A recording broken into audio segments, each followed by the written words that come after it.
Hello and welcome. I'm Ijoma Onyato. Tonight, drama in the National Assembly as President Buhari presents 2019 Appropriation Bill for a joint session of the Senate and House of Representatives amid cheers and jeers from the lawmakers. All Progressives Congress National Working Committee dissolves party executives in Imo and Ogun states. Leadership of APC in affected states kick against decision. Residents count losses as fire wreaks havoc in Lagos as State Police Commander covers fake wine brewery in another community nearby. And European Commission reveals damage control measures in case of no-deal Brexit. And on business news tonight, Nigeria's unemployment rate jumps to 23.1% in the third quarter of 2018, up from previous 18.8% reported in 2017. And in sports news, Manchester United FC appoint Ole Gunnar Solskjaer as caretaker manager, replacing Jose Mourinho, who was sacked on Tuesday. And from Abuja, lawmaker representing Ogun East in the National Assembly, Senator Buruji Kashamu, asked Supreme Court to set aside appeal court ruling nullifying his candidature as PDP governorship flag bearer.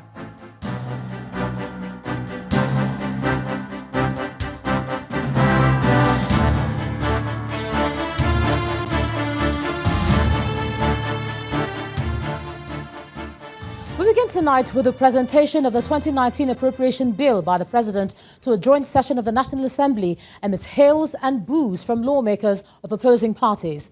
The President's budget speech suffered several interruptions, prompting the President to break his speech to admonish some of the members.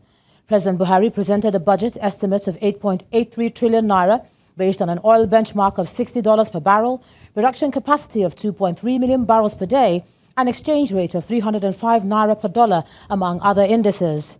The chants, jeers, praise and boos of the lawmakers, even after the President laid the budget, denied the Speaker of the House of Representatives an opportunity to make his remarks. At about 12:42 p.m., President Muhammadu Buhari walks into the National Assembly, flanked by lawmakers and government officials. He is here to present the 2019 Appropriation Bill to a joint session of the National Assembly. As he walks into the Green Chamber, making his way to his assigned seat, he is greeted by chants, protest songs, and boos by lawmakers, each side trying to outdo each other.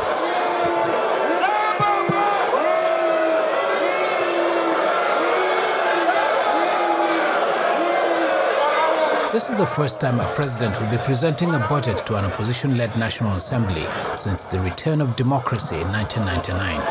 And there were indications that it would not be business as usual, as some lawmakers in the House of Representatives had earlier threatened to boycott the budget presentation. The Speaker had earlier called for a closed-door session, and sources say he pleaded with his colleagues to allow the president present the 2019 budget. However, some lawmakers are determined to express their feelings for the president, and they burst out in protest songs and even carrying placards.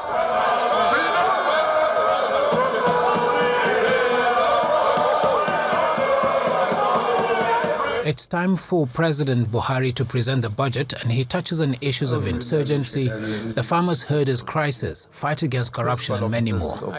But he is interrupted during his speech.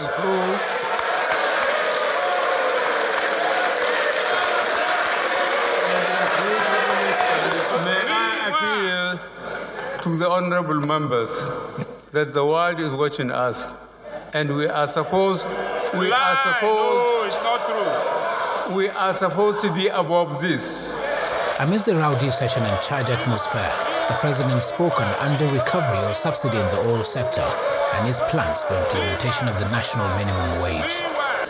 Let me say something about minimum wage issue. I am committed to addressing the issue of a minimum wage, and I will be sending a bill to you, the National Assembly, on this. However, in order to avoid a fiscal crisis for the federal government, as well as the states, it is important to devise ways to ensure that its implementation does not lead to an increase in the level of borrowing. I am accordingly setting up a high-powered technical committee to advise on ways of funding an increase in the minimum wage and the attendant wage adjustments without having to resort to additional borrowings. He also talked at length on the performance of the 2018 budget, as well as numerous projects and programs of his administration. In priority projects such as the Abuja-Kaduna-Kano highway, as well as second Niger bridge, are well underway. Some of the key allocations are to the Ministry of Interior, Defense, Education and Health. He said his government plans to increase broadband penetration in all the 774 local government areas in the country. There is also allocation for the amnesty program in the South-South, as well as a take-off grant for the North-East Development Commission. He then lays the budget.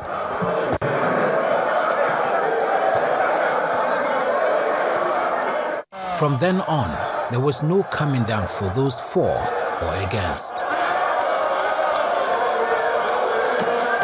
After about 5 minutes, the president had to leave without the speaker making his remarks. With some members raising placards and others snatching and tearing them, the 2019 budget presentation will go down in history as remarkable, where partisan loyalty played a dominating role and potentially further widening the gap between the National Assembly and the executive on the one hand and the legislature and the executive on the other. Ibrahim Adra, reporting for Channels Television News. Meanwhile, federal lawmakers have been reacting to President Buhari's presentation of the 2019 Appropriation Bill and the drama that surrounded the activity. While some legislators fault the heckling of the president, others describe it as a normal parliamentary practice. Our correspondent Linda Akigbe reports. Can I call on the Honourable Speaker? It was certain to be an exceptional budget presentation.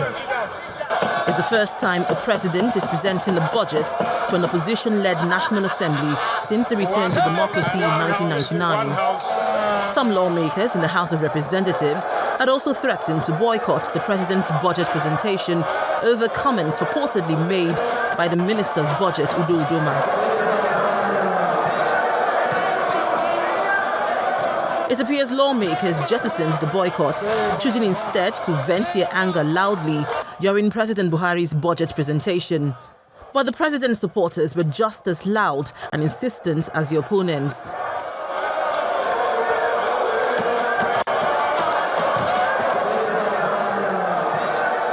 Lawmakers react to the heckling of the president during the budget presentation. My fear is that in the run-up to the 2019 elections, in the event that anything that the people feel in any way, shape or form that the democratic processes have not been adhered to in a very transparent manner, we have a very potentially incendiary situation waiting to unfold, and that is what worries me.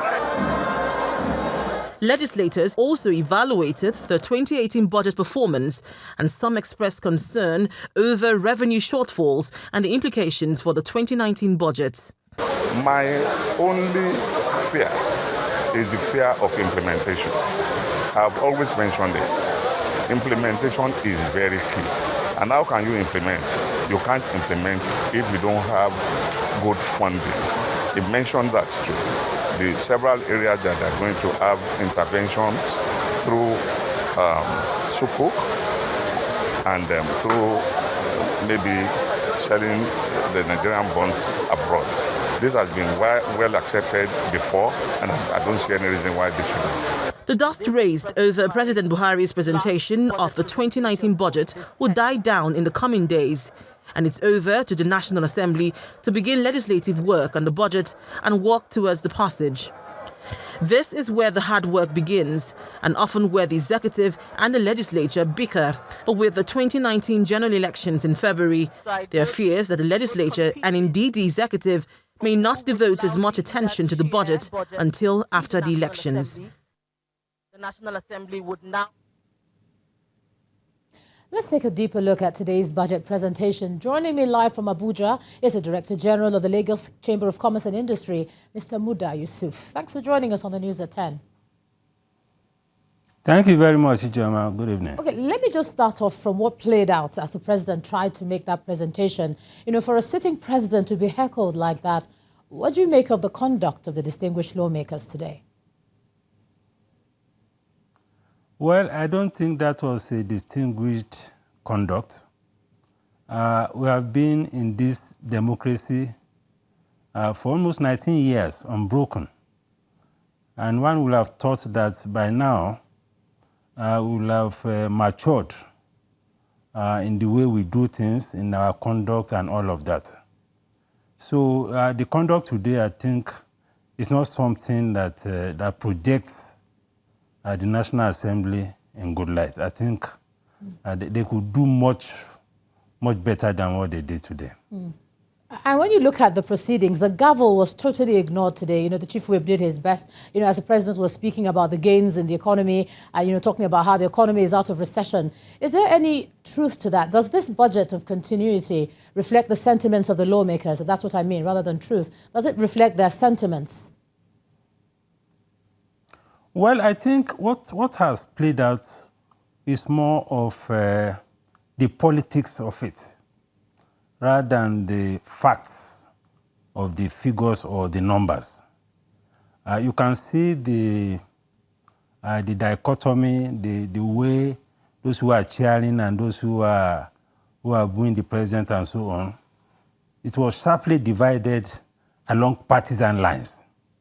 So this doesn't have much to do, in my view, with the merit or otherwise of either the budget or the implementation track record.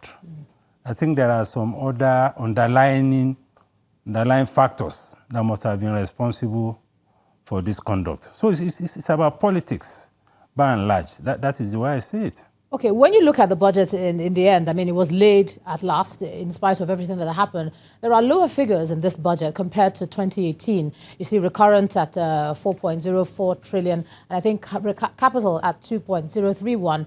What do you make of it, seeing as there's been a lot of talk about boosting capital expenditure in the last couple of years? Well, the budget, in my view, is a very small budget. If you compare the budget to the size of this economy, it is very, very small. And when we look at this relativity, you conclude that it is not likely that the budget of this size can make any significant impact on the economy, particularly on the infrastructure space. This budget is just about 5% of our GDP. The budget is 8.3 trillion. Our GDP is about 113 trillion. So we are looking at just about 5%, which is also an equivalent of about 24 billion US dollars. South Africa, which has a smaller economy, just slightly over 300 billion, has a budget of over $100 billion. Angola, which is also even a much smaller economy, has a budget of over 40 billion US dollars. Okay, but so here we are, an economy of 200 million people, an economy of a size of about 450 billion, the largest on the continent, with a budget of 24 billion. So this is why at the end of each budget cycle, we don't see any significant impact, because the budget in relation to the size of the economy is too small. Okay, I mean, looking at what we have, it's a major challenge. If I can only just, if I could just come in there. Yes, it's too small, but that's what we have for now. I'm interested in the figure for debt servicing, looking at the issue of local and foreign debt, that overhang that's been hotly debated in economic circles. We see that figure at 2.14 trillion. What do you think about that, finally now?